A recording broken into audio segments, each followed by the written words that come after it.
Assaja hores i hores per aconseguir el seu somni, ser una ballarina de renom, però no ha volgut renunciar als estudis perquè no vol que el seu futur depengui del seu talent o d'una lesió. 8 hores amb les sabatilles posades i quan arriba a casa l'espera sessió d'estudi davant de l'ordinador. Fa segon de batxillerat a distància a través de l'Institut Obert de Catalunya. El temari és exactament igual que en un institut presencial.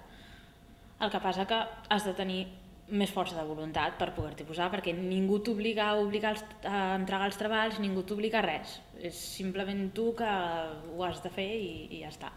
I és això, molta constància i força de voluntat. L'IOC funciona des de fa 3 anys i estudien més de 7.000 alumnes.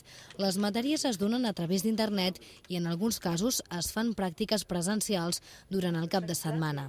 Els professors diuen que la taxa d'abandonament és del 50% perquè requereix de més esforç, però que l'alumne es sent recolzat en tot moment.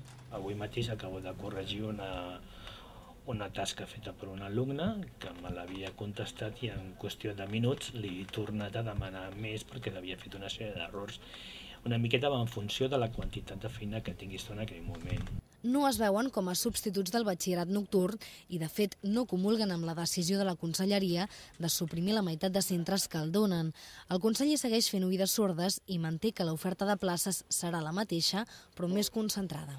Segueix estant coberta territorialment i socialment amb la mateixa intensitat, jo diria amb millors condicions, amb millor capacitat d'organització, de concentració i d'assoliment dels nivells de dignitat i qualitat pedagògica. Demà comença el període de preinscripció per al proper curs de l'IOC. Les novetats, que l'avaluació serà semestral i que s'oferiran cursos de preparació per la selectivitat.